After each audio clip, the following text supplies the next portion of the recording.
चलो आज हम शुरू करेंगे 9th का मैथ चैप्टर नंबर A1 का बी। मैथ 9th का एक्सरसाइज नंबर 1 का बी। पिछले क्लास में हम 1 का एक कंप्लीट कर दिए हैं, आज 1 का बी में भी समाप्त कर देंगे। चलो बुआ, तो क्वेश्चन नंबर पहला से बिना देरी किए हुए बोलो फटाफट। निम्नलिखित में कौन सा अपरिमेय है, यही ना बोल रहा है सवाल। तो अपरिमेय संख्या लिखने में क्या दिक्कत है? पहले हम जान लेते हैं कि परिमेय संख्या और अपरिमेय संख्या, ठीक है। उसके बाद ये पहला सवाल पे थोड़ा सा ध्यान देना है, मोटा मोटी तौर पर समझना है, बहुत ज्यादा डिटेल्स में न समझना है। अभी केवल इतना समझना है कि जो संख्या प्राकृत संख्या है और जो संख्या पूर्णांक संख्या है, उस सभी का सभी संख्या परिमेय संख्या होती है। जैसे कोई बोले कि माइनस का 2 क्या है, तो परिमेय संख्या।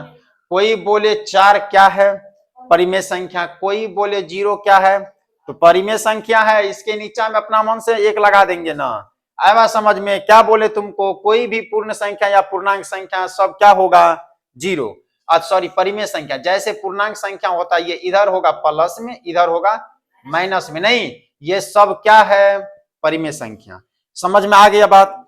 अब परिमेय संख्या तब किसे बोलेंगे, यही समस्या है। अपरिमेय संख्या बुआ उसको बोलेंगे जैसे √3, √5, √7, √10, √11, √13, √12, √13, ये सब क्या है? अपरिमेय संख्या है। अगर कोई पूछ दे बुआ कि √2 क्या है, तब ये परिमेय संख्या है। आया समझ? सॉरी, ये भी अपरिमेय संख्या है। अगर बोलेगा √4 तब ये परिमेय संख्या है। क्या है बुआ? परिमेय संख्या। कहने का अर्थात ये कि वैसी रूट अंडर में संख्या जिसका वर्गमूल हो, तो वो क्या हो जाएगा? परिमेय संख्या। और जिसका वर्गमूल ना हो, वो हो जाएगा अपरिमेय संख्या। आया समझ में? जैसे √3 किसी का स्क्वायर है तो अपरिमेय हो गया। √4 किसी का स्क्वायर है? जी है। किसका? तो 2 का स्क्वायर। तो इसका मतलब बाहर निकल आएगा 2। आया समझ में? तो 2 आएगा तो 2 क्या हो गया? परिमेय संख्या। √12 का किसी का स्क्वायर है? नहीं है। अगर √16 रहता तब परिमेय संख्या है √16। 4 चौक, आया समझ? 4 का स्क्वायर होगा। ठीक है, समझ में आ गया। अब हम शुरू करते हैं पहला क्वेश्चन से। ये तो था थोड़ा मोटा तौर पे नॉलेज, क्या है कि परिमेय संख्या पीछा न छोड़ने वाला है तुम लोग को 10वां तक। चलो बुआ, अब क्वेश्चन बोलता है कि निम्नलिखित में कौन अपरिमेय संख्या, यही ना बोल रहा है पहला क्वेश्चन कि कौन अपरिमेय संख्या है, कौन अपरिमेय संख्या है, यही बोल रहा है। पहला नंबर क्वेश्चन का ए बोलो। ये है। उसके बाद ऐसे है कि एक बे लंबा लंबी वाला रूट है, लंबा लंबी वाला रूट है। समझ में आ गया? अब यहां से उठाया होगा, यहां दे दिया होगा, यही ना जी। दूसरा नंबर 3। अच्छा, ये तो इतना बड़ा कहे ला दिए। हाँ, √3। तीसरा बोलो बुआ।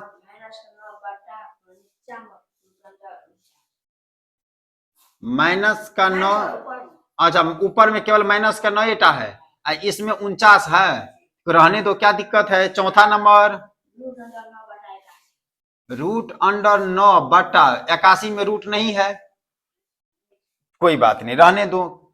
अब काट, 81 में रूट है तो दे दो ना, क्या दिक्कत है। यहां से यहां तक बुआ समझो। अब 36 किसका वर्गमूल? 6 का। और 64 बोलो ना 8 का। तो यही हो ना गया परिमेय संख्या। हमसे पूछ रहा है कि अपरिमेय संख्या कौन है। यहाँ चलो √3 अब ये ना बता दिए, नहीं समझा बात? आंसर हो गया, आगे बनाने की जरूरत नहीं है। चेक करना चाहते हो तो चेक कर लो। 49 किसका वर्गमूल? 7 का, निकल गया 7। 9, 3 का 81, 9 का, मामला खत्म। पहला क्वेश्चन खत्म। चलो दूसरा। समीकरण और कई समुच्चय है, प्रत्येक समीकरण का ठीक एक समुच्चय के साथ जोड़ो लगाए। देखें बुक, ताकि समीकरण का हल उसे समुच्चय में पाया जा सके। लो बुक देखें, सवाल कहता है मिलान करने के लिए। बुक में दिया हुआ कहता है नीचे कई समीकरण और कई समुच्चय है, प्रत्येक समीकरण का ठीक एक समुच्चय के साथ जोड़ा लगाएं ताकि समीकरण का हल उस समुच्चय में पाया जा सके। 1 का बी का दूसरा नंबर क्वेश्चन है। तो कहता है मिलान करने के लिए हम डायरेक्ट लिख देते हैं, इतना काहे ला लिखेंगे, मिलान करें। क्या करना है, मिलान करना। एक बगल क्वेश्चन दिया हुआ, एक बगल उसका मिलान करने वाला शब्द दिया हुआ है।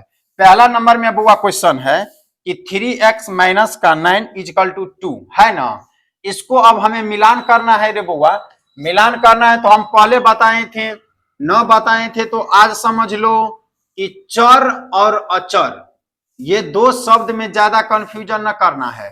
ABCD से लेकर Z तक जिस संख्या के साथ चिपका हुआ रहे वो हो जाएगा चर, और जिसके साथ न रहे वो हो जाएगा अचर। तो अब तुम ही लोग बताओ, ये 3x क्या है, चर है, ये क्या है, बराबर के इस साइड ये क्या हुआ, तो अचर अचर को ही मिलाएंगे। अब समझ में, जो एक ही जाति का रहेगा उसको उसी साइड फेंक देंगे। तो सोल्व करेंगे रे बुआ, 3x चर को इस साइड रहने दो, अचर को उस साइड उठा के पटक दो। जब ये उठा के पटकेंगे बराबर के उस साइड, तो माइनस है तो प्लस, प्लस है तो माइनस, गुना है तो भाग, भाग है तो गुना में बदलेगा। तो यहां माइनस का 9 है तो हो जाएगा, नहीं हो जाएगा।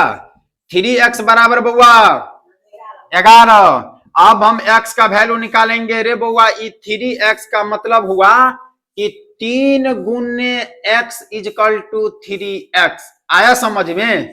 तो ये 3x है गुना में क्या चीज में, बराबर के इस साइड उठा के फिर इस 3 को पटकना है तो क्या हो जाएगा, भागा में।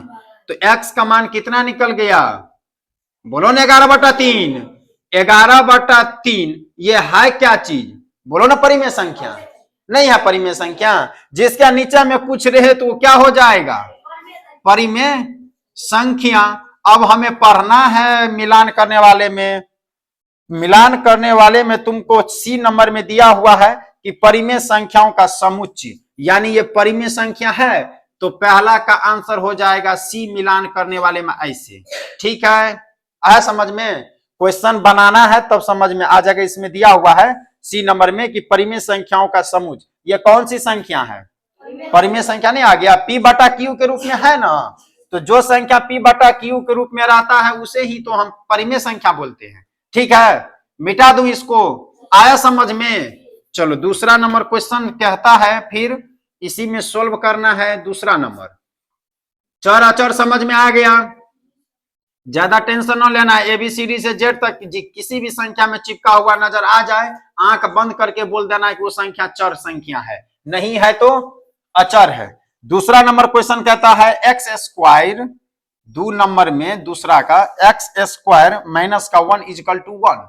रे बुआ यहां है फिर वही वाली कहानी नहीं है, तो इसको हम सोल्व करेंगे। तो एक्स है क्या चीज, चर है। तो चर को इस साइड स्क्वायर वाले को रहने दो, एक को यहां दो, इस एक को इस उठा के पटकेंगे तो माइनस में है तो प्लस में, नहीं आ समझा बात। यहां बुआ स्क्वायर बराबर कितना हो जाएगा, हमें पता है कि स्क्वायर हटाएंगे तो रूट चढ़ाएंगे। आ समझ में, स्क्वायर हटाएंगे तो रूट चढ़ाएंगे, क्योंकि हमें x का वैल्यू निकालना है।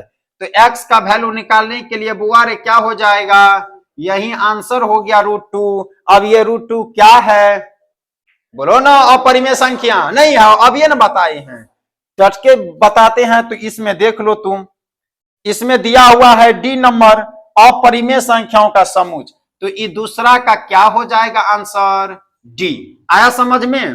तो पहला का क्या हुआ था, सी, दूसरा का क्या हो गया, डी। मिटा दूं, आया समझ में। ये क्वेश्चन सोल्व करेगा, आंसर अपने आप बता देगा कि हम यहां हैं। तीसरा नंबर क्वेश्चन में कहता यह है तीसरा नंबर में है कि रूट अंडर 2x, 2 का 3 है, root under 2x is equal to root under कितना 8 है दिया हुआ। रे वो x का मान अगर हमें निकालना है तब क्या होगा, तो x बराबर हो जाएगा √8 अपॉन जो रूट का कितना 2 से काट दो कितना हो गया 4, रूट का 4 का मतलब कितना मान हो जाएगा 2। आया समझ में, x बराबर कितना 2 इतने या 2 का स्क्वायर, तो जब 2 का स्क्वायर 2 हो गया तो ये क्या है, बोलो ना परिमेय संख्या, नहीं है परिमेय संख्या, नीचा में 1 दे दिए तो कहता है पूर्णांकों का समूह, इसमें प्राकृत संख्याओं का समूह, तो ये प्राकृत परिमेय संख्याओं का समूह तो हम देख लिए थे। अब समझ में, तो ये हो जाएगा क्या चीज, प्राकृत संख्याओं का समूह, ये क्या हो जाएगा, तो इसका आंसर हो जाएगा तुमको ए, किसका था तीसरा का ना, हाँ तो तीसरा का हो जाएगा ए नंबर, क्या नंबर ए, क्योंकि प्राकृत संख्या हम किसे कहते हैं, गिनती की संख्या की हम प्राकृत संख्या कहते हैं। वैसे भी ये भी है एक परिमेय संख्या, ठीक है, लेकिन परिमेय संख्या तो एक ही बार ना होगा, जो p बटा क्यू ओरिजिनल परिमेय संख्या कौन, जो p बटा क्यू के रूप में लिखा हुआ है, तो पहला में हमें आना गया था 11 बटा कुछ, तो वही ना होगा ओरिजिनल परिमेय संख्या। अब ये भी तो है लेकिन अपना मन से देना पड़ेगा एक, तब ना होगा ओरिजिनल, अरे ओरिजिनल ओरिजिनल ही होता है, नहीं समझा बात, तो ये क्या है, तो ऑप्शन हिसाब से हम देखेंगे, अगर दिया रहता इसी में, अगर मान लो कि ए नंबर में कहता प्राकृत संख्याओं का समूह अगर न देकर दिया रहे कि सम संख्या है तब तो नहीं मिला देते। अब बात समझ में, तो इसमें तो ऑप्शन हिसाब से चलना है, तो ए नंबर हो जाएगा। अब बात समझ में, तो फिर से बोलो, पहला का कितना सी, दूसरा का कितना डी, तीसरा का कितना ए, यहां पर हो गया। चौथा अब बचा है लास्ट एंड फास्ट, 2 का, 2 नंबर में क्या आता है, 2 का लास्ट चौथा, सवाल को पढ़ना है, बना देना है, आंसर एवे करेगा, न आएगा तो आंसर गलत होगा। आया बात समझ में, लेकिन बनाना है बढ़िया से। चौथा नंबर में कहता है कि x प्लस 95 इजकल टू 59, ये आ गया नहीं आ गया। अब इसे बुआ हम अगर बनाएंगे तो अब ये ना बताए हैं x क्या होता है चर, 95 क्या है अचर, अचर है इस साइड, एगो अचर है इस साइड नहीं है, तो ई तो अब दोनों है बलान के उस पार नहीं है, तो ई तो 7 समुंदर पार में तेरे पीछे पीछे, आगे वाला गाना नहीं सुना है, तो ये यहाँ है 59 और 95 को इस साइड ले जाएंगे तो क्या चीज में, माइनस में कितना 95 नहीं होगा रे बउआ, x बराबर प्लस माइनस में संख्या को घटा देना है और बड़का का चिन्ह रहता है। 15 में से 9 गया तो 6, 8 में से 5 गया तो 3, लेकिन क्या चीज में, माइनस में, तो नहीं तुमको ये नजर आ रहा है कि पूर्णांक संख्या है, पूर्णांक संख्या का मतलब बाई ओर ऋणात्मक में, दाई ओर धनात्मक में, तो संख्या रेखा अगर हम ऐसे बुआ फाड़ेंगे तो कहीं ना कहीं तो माइनस का 36 नजर आएगा कि नहीं आएगा, आएगा। तो देख लो इसमें कहा हुआ है कि पूर्णांकों का समुच्चय यानी बी नंबर, तो चौथा का कितना नंबर हो जाएगा बी नंबर। आया समझ में, तो ये हो गया दूसरा नंबर क्वेश्चन खत्म। समझ में आ रहा है कि नहीं आ रहा है, माइनस है इसीलिए पूर्णांक संख्या हो जाएगा, पूर्णांक संख्या 0 के दाईं ओर धनात्मक, 0 के बाईं ओर ऋणात्मक को ही हम लोग पूर्णांक संख्या कहते हैं। बता दिए हैं, डिफिनेशन लिखा दिए हैं। चलो चौथा नंबर होगा, तीसरा नंबर, 4 गो क्वेश्चन है इसमें।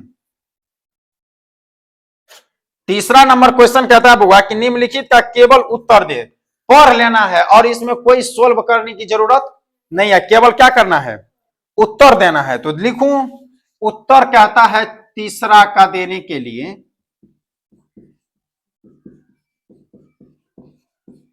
निम्नलिखित का उत्तर दें, तो पहला नंबर क्वेश्चन पढ़ेंगे, केवल हम उत्तर लिखेंगे। पहला नंबर में कहता है 2 परिमेय संख्याओं के बीच कितनी अपरिमेय संख्याएं होती है। रे बउआ कहता है कि 2 अपरिमेय संख्या, 2 अपरिमेय संख्या के बीच, 2 अपरिमेय संख्या के बीच कितनी अपरिमेय संख्या होती है, कितनी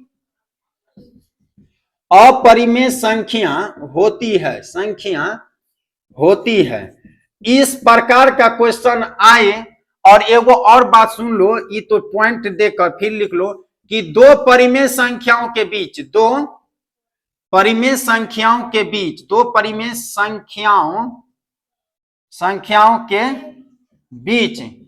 कितनी परिमेय संख्याएं आती है, कितनी परिमेय संख्या होती है या आती है। आए बात समझ में।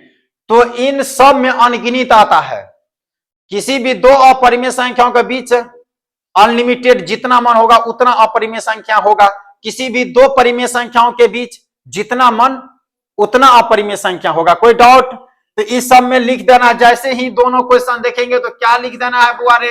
अनगिनत। इसमें भी अनगिनत जैसे लिखता होगा लिख देना अनगिनत। आया बात समझ में। तो पहला हो गया खत्म। दूसरा नंबर में यही क्वेश्चन पूछ दिया है। पढ़ू हम दूसरा क्वेश्चन। दूसरा कहता है यानी बी नंबर तीसरा का, दो वास्तविक संख्याओं के बीच कितनी वास्तविक संख्याएं होती है। ये भी अनगिनत होती है। हटाओ। दो भी वास्तविक संख्याओं के बीच वास्तविक संख्या हम किसे कहते हैं? जो माइनस में रहता है। अब समझ में, सॉरी जो माइनस में नहीं, जो प्लस में रहता है।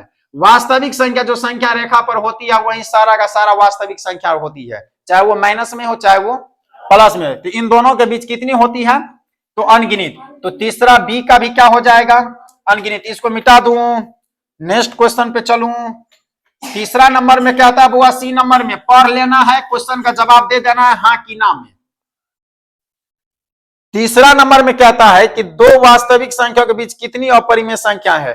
तो वास्तविक संख्याएं होती ही है अपरिमेय संख्या और परिमेय संख्या दोनों। तो यहां से यहां बुआ हम फाड़ देंगे। यहाँ एक, सॉरी यहाँ दो, यहाँ तीन, इधर -1 -2 -3।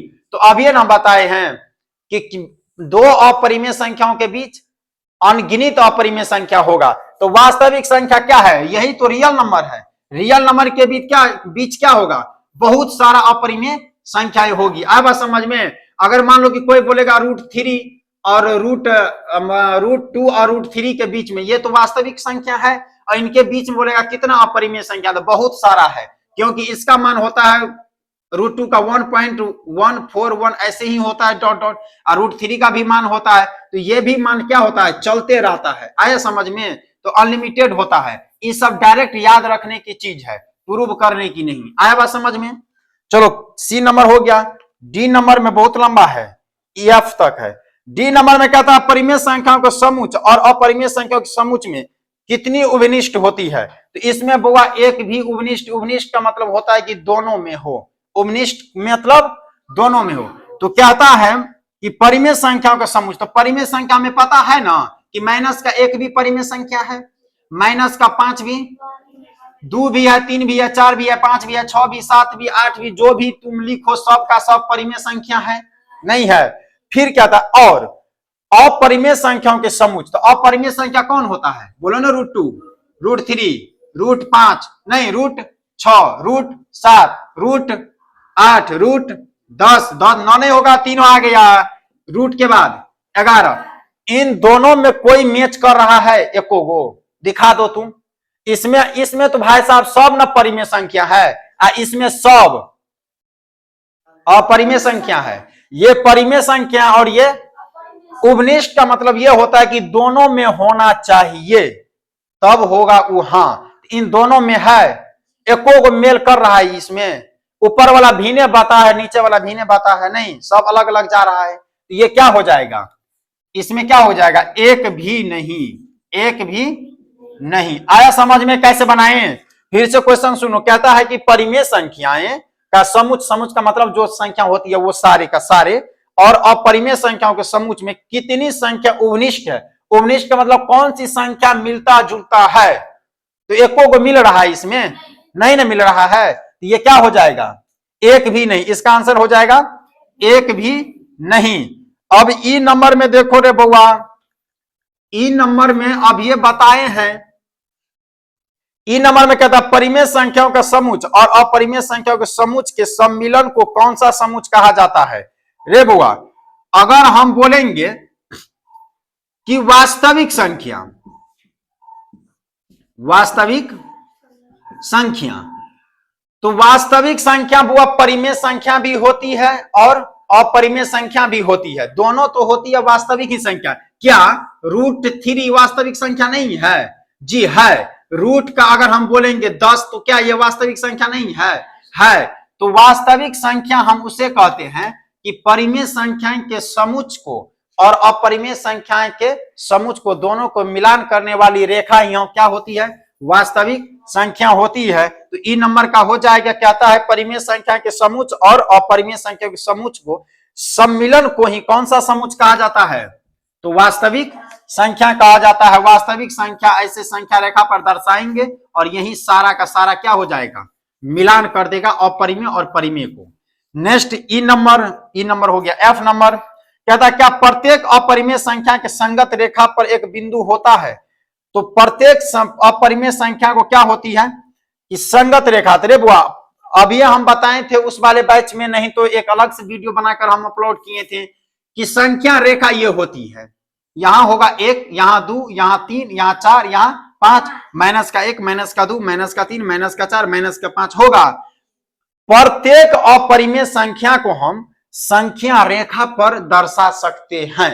याद रख लेना है कि प्रत्येक अपरिमेय संख्या को हाँ संख्या रेखा पर। अगर कोई बोलेगा क्या √5 का संख्या रेखा पर हम दर्शा सकते हैं, तो जी बिल्कुल दर्शा सकते हैं। √5 आ जाएगा 2 का स्क्वायर और 1 का स्क्वायर इक्वल टू कितना? 5 नहीं होगा? 2 का स्क्वायर 4 और 1 का स्क्वायर 1, तो 4 1 5। तो यहां से सीधा फाड़ेंगे, इसको मिलाएंगे, यही हो जाएगा √5 आंसर। ऐसा समझ में? अभी बताते हैं ये हम कैसे किए हैं। तो इसमें लिख देना है कि होती है क्या प्रत्येक अपरिमेय संख्याओं के संगत रेखा पर कोई एक बिंदु होता है? तो होता है। क्या लिखेंगे? होता है, यानी हाँ होगा इसका आंसर। चलो चौथा नंबर में समझाते हैं, तब तक तुम लोग प्रकार में पेंसिल देके तैयार रखो, तब न समझ में आएगा। चौथा नंबर कहता है बुआ कि संख्या रेखा पर निम्नलिखित संख्याओं को प्रदर्शित करे। तो संख्या रेखा पर निम्नलिखित संख्याओं को प्रदर्शित करना है। चौथा नंबर में संख्या रेखा पर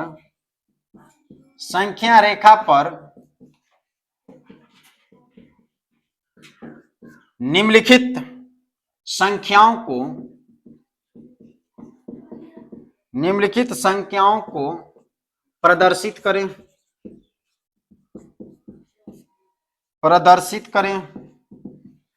पहला नंबर में कहता है बुआ कि √3, दूसरा नंबर में कहता है -√3/2, तीसरा नंबर में कहता है यानी सी नंबर में कहता है 1/√2 और 4 नंबर में कहता है यानी डी नंबर में √6।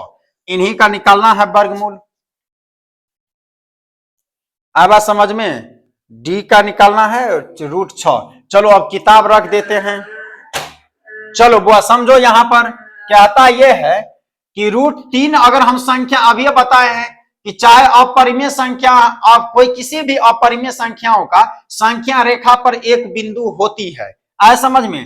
तो √3 निकालने के लिए सबसे पहले बुआ हम ऐसे संख्या रेखा को फाड़ लेना है, यहां दे देना है 0, लेकिन समान दूरी पर रखना है कितना? तो 1। यहां अगर 1 रखेंगे ना बुआ तो समान दूरी पर रखना है 2, समान दूरी पर रखना है 3, इस साइड रखना है 1 2 3।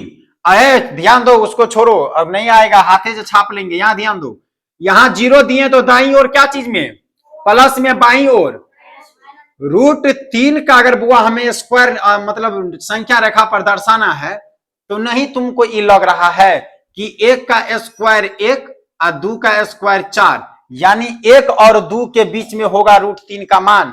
नहीं समझा? हम जानते हैं नहीं समझा तुम लोग। समझो फिर से गौर से इसको, तब ये समझ में आएगा कि कितना लकीर हम इसमें देना है। ये नहीं समझेगा तो गड़बड़ा जाएगा। √3 है, √3 क्या है? एक अपरिमेय संख्या है कि नहीं है? अपरिमेय संख्या को ही तुमको बोलेगा संख्या रेखा पर दर्शाने के लिए, परिमेय संख्या को नहीं बोलता है। आए बात समझ में? परिमेय संख्या को बोलेगा हैया है दिया हुआ परिमेय संख्या, तुमको केवल अपरिमेय संख्या को ही बोलेगा संख्या रेखा पर दर्शाने के लिए।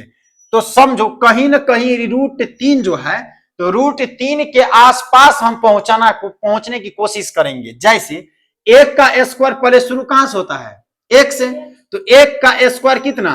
1, 2 का स्क्वायर 4 3 है, 1 और 2 के बीच में ना 3 होगा, नहीं समझा बात। 2 का स्क्वायर 4 ना हो गया, 1 का स्क्वायर 1 ना हो गया, तो ये 3 जो है तो कहीं ना कहीं 1 और 2 के बीच में होगा 3, कि नहीं होगा।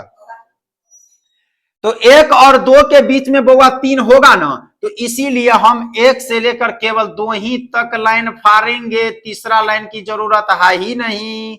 आया समझ में, ये आया समझ में। जिसका स्क्वायर करने से अगर इससे ज्यादा हो जाए उससे वही लकीर फाड़ेंगे। आया समझ में। चलो वो आगे चले। अब तो फाड़ना कितना है, ये √3 का मान निकालने के लिए डायरेक्ट ना निकलेगा, तो हमको करना क्या है कि 0 से लेकर 1 के बीच में लंब 1 ही होता है, हमेशा याद रखना है। लंब कितना होता है, 1। तो यहां से यहां तक 1 है, ये भी कितना हो गया, 1 सेंटीमीटर। रे बउआ जो लकीर ये लंब है ये 90 डिग्री का कोण बनाएगा। कितना डिग्री का, 90 डिग्री का। 90 डिग्री का एक कोण बना दिया, तो यहां से हम क्या करेंगे कि इस 0 पर लकीर मिलाएंगे। आया समझ में, कहां मिला दिए, 0 के पास। बढ़िया से समझना है तबे दिमाग में घुसेगा। यहां समझो, इसको किए, यहां से यहां किए, यहां से यहां किए, यहां से यहां किए। ये नहीं तुमको लग रहा है कि समबाहु समकोण त्रिभुज की तरह। समकोण त्रिभुज का परिभाषा वो होती है कि वैसी त्रिभुज जिसका एक कोण 90 डिग्री का हो उसे हम समकोण त्रिभुज कहते हैं। तो ये कोण कितना डिग्री है, 90 डिग्री। 90 डिग्री का मतलब नहीं समझा, 90 डिग्री कैसे होता है हम जानते हैं। अभिषेक वो न समझा होगा कि अभिषेक 90 डिग्री कैसे होता है, नहीं ना समझा, नहीं समझ, हम जानते हैं। रे बुआ यह है सरल रेखा। सरल रेखा पर कोई सीधी रेखा जहां जहां आकर टच करे 90 डिग्री का कोण वही बनेगा। आया समझ में। मान लो कि अगर तुम्हारा मन है कि यहां से हम डायरेक्ट रेखा को इसमें भिराएं, जहां भिरेगा 90 डिग्री का कोण बना देगा। चांद को ले लेना है, चांद पर तुम देखना कि चांद अगर जो ऐसे होता है चांद, तो 90 डिग्री का बीचों बीच रहेगा, ऐसे यहां रहेगा 90। आया समझ में। तो 90 डिग्री ठीक नाक के सामने होता है, तो 90 डिग्री नाक के सामने, यानी इधर यहां देंगे तो 90 डिग्री का कोण यहां बनेगा। आया समझ में। तो चलो अब समझते हैं इसको फिर से। संख्या रेखा बुआ ले लिए, हमें फाड़ना था कितना, 2 ही। क्यों 2, क्योंकि हम बता चुके हैं। यहां देना है 1, तो ये भी होगा कितना, 1। हमेशा लंब 1 ही होता है, याद रखना। इसको इसमें मिला दिए, यहां 90 डिग्री का कोण बना दिया। जहां पर 90 डिग्री का कोण बने उसके जस्ट सामने वाला भुजा कर्ण कहलाता है। तो यहां 90 डिग्री का कोण बना, तो ई वाला भुजा क्या कहलाएगा, कर्ण। ये क्या है, आधार। ये क्या है, लंब। ये क्या है, कर्ण। ने बताए हैं। अब समझो, आधार है 1 सेंटीमीटर, लंब है 1 सेंटीमीटर, तो कर्ण स्क्वायर का फॉर्मूला बताए थे, तो बता दो अभिषेक। कर्ण स्क्वायर बराबर क्या होता है, नहीं हो गया हवा टाइट, तो पढ़ाई पे ध्यान दो। कर्ण स्क्वायर बराबर होता है लंब स्क्वायर प्लस आधार स्क्वायर। इसमें हम बताए थे कि 3 ही चीजें तो मुख्य होती है। कौन कौन, तो एगो होता है कर्ण, एगो होता है लंब, एगो होता है आधार। अगर कर्ण पूछेगा जीवन में कभी भी याद रख लेना है, मर भी जाओगे फिर भी ना भूलोगे। कर्ण अगर पूछेगा इन दोनों को प्लस में स्क्वायर करके लिखेंगे। कर्ण बोलेगा तो प्लस का आएगा समझ में, लंब स्क्वायर प्लस आधार स्क्वायर बोलेंगे। लेकिन जब लंब स्क्वायर बोले ना तो पहला कर्ण देना है।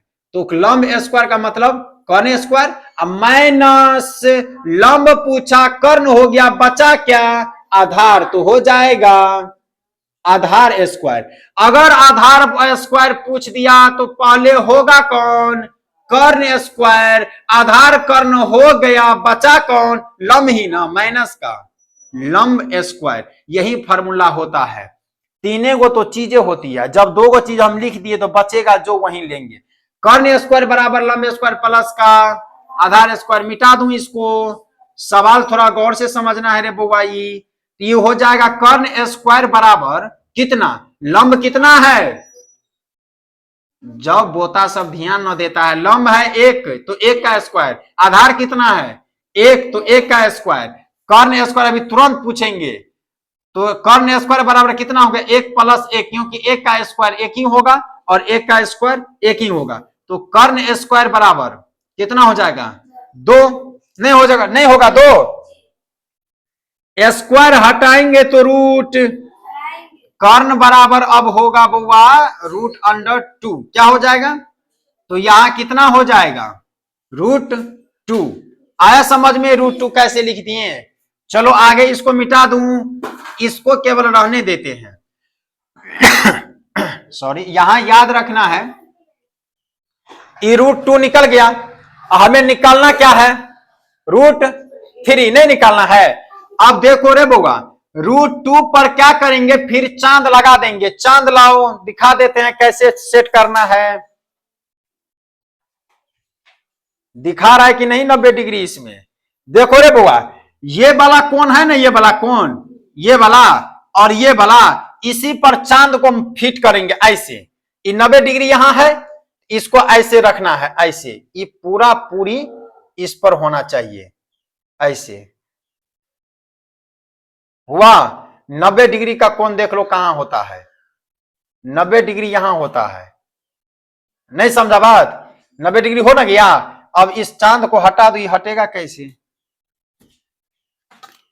पकड़ो, इसको हटा दिए, कहां आया 90 डिग्री, यहां आया ना, समझ में आया हम कैसे नापे हैं। सो तो 90 डिग्री यहां आया, तो ये यहां से यहां तक ना फाड़ना है, ये यहां से यहां तक नहीं फाड़ना, केवल 90 डिग्री पे चिन्ह देकर, लेकिन फाड़ना है इनके ही लंबाई के बराबर। ये कितना था,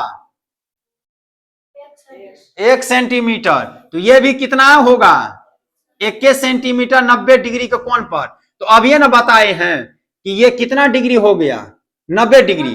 अब 90 डिग्री से कोण जहां बनेगा, फिर यही 0 पर आकर इसको गिराएंगे। तो यहां से अगर वो हम इसको गिराएंगे ऐसे ऐसे ऐसे, तो ये फिर हो जाएगा कौन कोण, समकोण त्रिभुज, जिसका एक 90 डिग्री का कोण है वही समकोण त्रिभुज कहलाती है। इसका सामने वाला भुजा क्या होगा, फिर ये कर्ण, ये क्या है, आधार, ये क्या है, लंब। तो आधार कितना है, बोलो ना √2, और लंब कितना है, 1। अब ये ना बताया, जितना लंबाई ये होगा उतना ही लंबाई 1 होगा। और हमेशा याद रखना है कि लंब का मान हमेशा 1 ही होगा, याद करो। अब फिर कर्ण स्क्वायर बोल रहा निकालने के लिए, नहीं तो कर्ण स्क्वायर बराबर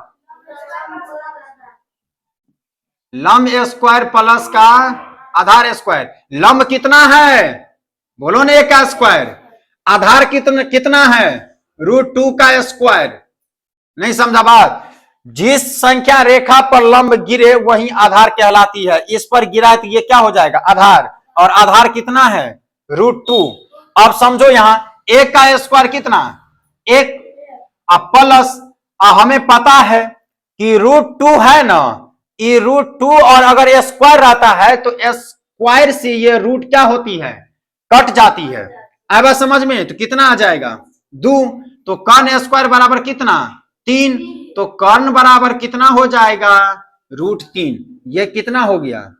तो अभी भी आंसर नहीं आया है, ये जो लगता होगा कि राहत का सांस ले लिए जी, नहीं, अभी भी आंसर नहीं आया है। अब लाओ प्रकार, दिखाता हूं कहां बनता है √3 का मान। देख लो रे बुआ, इसको क्या करना है कि जहां पर √3 का मान हुआ ना, इस वाले लंबाई को नाप लेना है प्रकार से, यहां पर देना है, थोड़ा और बड़ा होगा, कहीं हार्ड है रे तुम्हारा प्रकार, यहां ज्यादा लंबा हो गया तो छिछलिए जाता है। यहां हुआ ना, यहां पे इसको नाप लिए ना, तो अब करना है तुम लोग, इसको नाप के इसको गिराना है नीचे की तरफ। यहां छिछल जाता है, बोर्ड है ना, कॉपी पे दबा जाएगा, यहां रख दिए।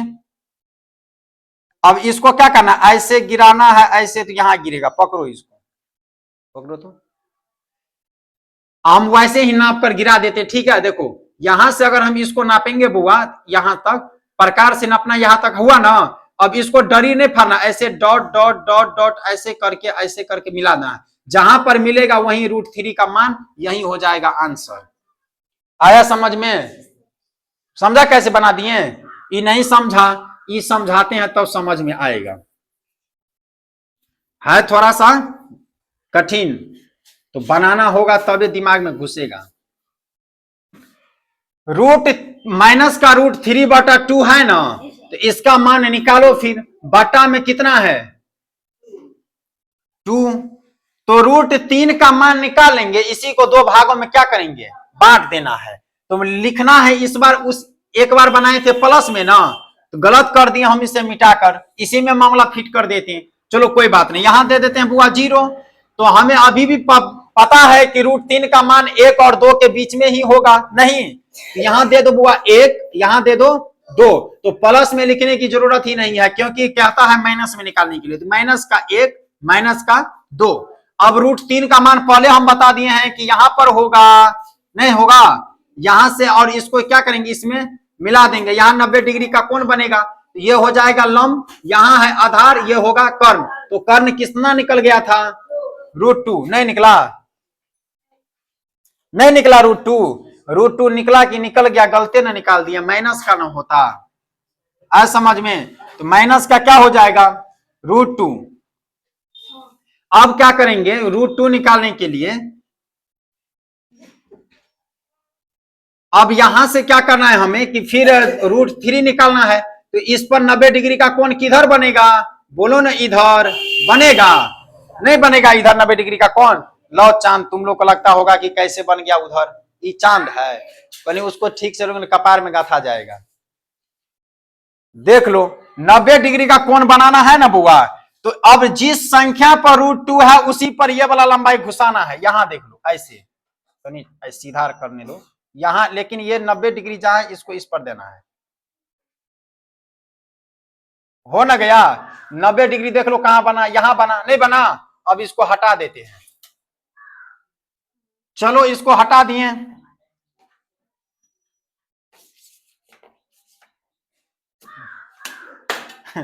यहां ध्यान दो, इसको यहां क्या करना है रे बुआ, 1 डिग्री का कोण, सॉरी 1 सेंटीमीटर का ही लकीर फाड़ेंगे, फाड़ दिए। चलो यहां समझो फिर से, 90 डिग्री का कोण यहां बना, तो 90 डिग्री से कोण बनाकर फिर कहां पर मिलाएंगे, इस 0 वाले पर, कहां पर, तो इसको इस पे मिला देंगे, देना है हमको। तो ये कितना हो गया 90 डिग्री, इसके सामने वाला भुजा, फिर कर्ण, तो यही ना निकाले थे हम √3, नहीं निकाले थे। अब करना यूं है कि यहां से लेकर जहां पर 90 डिग्री का ये वाला √3 वाला का मान है ना, उस पर फिर से क्या करना है, प्रकार भिराना है, यहां से यहां तक नाप लेना है। नापने के बाद फिर इसको क्या करना, पीछे की तरफ गिरा, आगे की तरफ नहीं, आगे हो जाएगा प्लस, इधर हो जाएगा माइनस। तो हम अपने से अपना प्रकार लगाते नहीं आए, इतना अच्छा प्रकार है मेरा, इसको नाप लेंगे ऐसे, बामा हाथ से नापना पड़ेगा, नहीं इस साइड से नाप लेते हैं, समझो। यहां से अगर हम प्रकार भिराएंगे, नहीं नापा गया, देख रहा दूरी, इसको ऐसे ऐसे करके क्या करेंगे, जहां भी हो भाई साहब, यहाँ √3 हुआ, अभी भी आंसर नहीं हुआ है, √3 हुआ, लेकिन कहता है हमको √3 का कितना भागों में, 2 भागों में। तो अब एक बार फिर से लो समझा देते हैं, 2 भागों में कैसे बांटते, लो प्रकार, वो चांद है। अब समझो रे बुआ, कि 2 भागों में कैसे बांटेगा, तो मूल बिंदु ये है कि नहीं है, √3 जहां आया ना, उससे थोड़ा सा आगे लेंगे ना है। तो यहां से इसको मान लो हम कि यहां से मूल बिंदु ये है 0 है ना, √3 आया यहां पर, उससे थोड़ा सा आगे लेते हैं, ऐसे देख लो, ये हुआ ना थोड़ा सा आगे, इसको समद्विभाजी कर देंगे। समद्विभाजी का मतलब 2 रेखा यहां पर लेंगे ऐसे, और इसको क्या करना है, ऐसे करके, ये थोड़ा बोर्ड है ना, छिछलिए जाता है, यहां देकर इसको ऐसे काट देना, पकड़ो हो गया, समझा देते हैं वैसे हाथे से, समझो। इसको करना यूं है कि यहां से आधा से, ये मूल बिंदु 0 है, जहां √3 आया ना, उससे थोड़ा सा आगे लेना है, ठीक है। और इसको क्या करना है, यहां पर काटना ऐसे, एक बार इस बिंदु से जहां पर √3 आया, इससे ऐसे, यहां से पटरी से सीधा लकीर फाड़ेंगे, जहां पर आएगा बोगा वहीं क्या हो जाएगा, √3/2 माइनस का आंसर। आया समझ में कैसे बनाएं। अब इस पे चलो 1/√2 पे, ये वाला बैच नहीं समझ में आया तुम लोग को, नहीं समझ में आएगा, थोड़ा है कठिन, ध्यान दो, कठिन कुछ भी ना है। 1/√2 है कि नहीं है, यहां समझो 1/√2 है, तो नीचा में ना √2 है, नीचा में हमेशा हमें रहना चाहिए परिमेय संख्या, यानी जैसे √3 के नीचा में 1 था तो परिमेय संख्या था, इनके नीचा में 2 है तो 2 क्या है, परिमेय संख्या है, लेकिन ये अपरिमेय संख्या है। परिमेय संख्या बनाने के लिए उसी संख्या से गुना कर दिया जाता है। आए समझ में? तो √2 था तो √2 ऊपर से भी और नीचा से भी गुना करेंगे। √2 को अगर हम 1 से गुना करेंगे तो आंसर √2 को √2 से √2 कट गया तो आंसर 2। यानी √2 को भी हमें कितना भागों में बांटना है? 2 भागों में। अब √2 निकल गया आंसर। कैसे? तो ऐसे प्लस में इस बार है, यहां देना है 1, यहां देना है 1। अगर हम 1 पर देते हैं, नहीं देते हैं, यहां अगर हम देते हैं तो ये कितना हो गया 1, ये कितना हो गया 1। कर्ण स्क्वायर बराबर फार्मूला लंब स्क्वायर प्लस आधार स्क्वायर नहीं होगा, तो कर्ण स्क्वायर बराबर फार्मूला लंब का स्क्वायर 1, आधार का स्क्वायर 1। तो कर्ण स्क्वायर बराबर कितना 2, स्क्वायर हटाएंगे रूट, हो गया √2। नहीं समझा बात? आया बात समझ? √2 नहीं बन गया। अब √2 को बांटना है कितना भागों में? 2 भागों में। 2 भागों में बांटने के लिए बुआ फिर से वही वाली कहानी, मूल बिंदु से जहां पर पहले तो इसको गिराएंगे ऐसे, इसको नापेंगे ऐसे, इसको गिराएंगे तो यहाँ लमसम यहाँ √2 आएगा। तो यहां से लेकर इसका आधा मान नापेंगे और ऊपर में कहीं समद्विभाजी करेंगे यहाँ पर। आया समझ में? जहां पर होगा उसके सामने सामने गिराएंगे, √2 का मान निकल जाएगा। उसको 2 भागों में क्या करेंगे? हम बांट देंगे। अब समझ में? अब रूट कितना है 6। √6 का मान नहीं लग रहा है तुमको कि कहीं ना कहीं ये 2 का स्क्वायर कितना, सॉरी 2 का स्क्वायर 4 और 3 का स्क्वायर 9, तो कहीं ना कहीं ये 2 और 3 के स्क्वायर के बीच में ये होगा, नहीं होगा? तो 2 और 3 के बीच में जब होगा तो इतना ही ना लकीर हम फाड़ेंगे। यहां 0 है, यहां 1 है, यहां 2 है, तो इन्हीं दोनों के बीच में फाड़े थे, यानी 2 का स्क्वायर हो जाएगा 4 और 3 का स्क्वायर 9, 2 और 3, तो 2 और 3 तो यहां हो जाएगा 3, फाड़ लो, क्या दिक्कत है? तो अब चलो इसमें बनाते हैं हम 2 पर अगर लेते हैं यहां पर तो ये कितना हो जाएगा? ये बोलो ना, यहां से यहां हो जाएगा ये 1, ये कितना हो जाएगा 2, ये कितना हो जाएगा 2। यहां से यहां तक का पूरा दूरी कितना है 2 है ना, ये कितना लेना है 1, लंब हमेशा 1 रखना है और इसको इसमें मिला देना है। अरे बुआ √5 निकल जाएगा। नहीं समझे कैसे निकाल दिए? लंब स्क्वायर आधार स्क्वायर, तो 2 का स्क्वायर 4 और लंब का स्क्वायर 1 का स्क्वायर 1, 5 लिख ही देते हैं, काहेला परेशान हो रहा है? लिख दो यहां पर कर्ण स्क्वायर बराबर लिखेंगे तो लंब का स्क्वायर कितना है 1 का स्क्वायर, आधार के स्क्वायर 2 का स्क्वायर, फिर कर्ण स्क्वायर बराबर लिखेंगे हम 1 प्लस का 4, नहीं होगा ये, कर्ण स्क्वायर बराबर 5, स्क्वायर हटाएंगे रूट चढ़ा देंगे, कितना निकल गया √5। फिर यहां पर चांद लगाएंगे, 90 डिग्री का कोण यहां बनेगा, नहीं बनेगा? इसको इस थोड़ा सा टेढ़ा, इसको इसमें क्या करेंगे सटा देना है, और फिर इसको यहां से यहां मिला देना है। रे बुआ अब ये हो जाएगा आधार, ये हो जाएगा लंब, लंब कितना 1, तो निकाल दो कर्ण स्क्वायर बराबर फिर से लंब का स्क्वायर 1 का स्क्वायर प्लस आधार का स्क्वायर कितना √5 का स्क्वायर, स्क्वायर से रूट कट जाता है, हमेशा याद रखना है। तो 1 का स्क्वायर 1 और 5 1 5, तो ये क्या निकल गया 6, स्क्वायर हटाएंगे रूट चढ़ा देंगे, यहां 6 हो गया आंसर। अभी भी नहीं हुआ, अब फिर से वही वाली कहानी, यहां से यहां तक मिला लेना है, इसको ऐसे काट देना है, √6 का मान आंसर। कोई दिक्कत? आया समझ में? नहीं आया प्रतीक्षा समझ में? अभी ना समझो, तुम अभी बच्ची है, जब तुम्हारे सिलेबस में आएगा तब समझ में आएगा। ये नहीं समझा तुम लोग? किसी भी संख्या को हम क्या बोले, किसी भी संख्या को संख्या रेखा पर कोई ना कोई जगह होती है, अब समझ में? तो जैसे अगर कोई बोले, अभी दो सवाल तुम लोग को, बताओ बनाओ तो फटाक से, √7 का √16 का और √17 का, तो कम से कम इसमें √7 और 16 हटा दो, इसमें √17 का मान निकाल कर दिखाओ फटाक से। चलो तो नमा का आज का क्लास यहीं समाप्त होती है। अगला दिन हम लेकर आएंगे 6 क्लास का मैथ, एक्सरसाइज नंबर 1 से शुरू करेंगे, ठीक है? तब तक तुम लोग √17 का जो है निकाल के दिखाओ।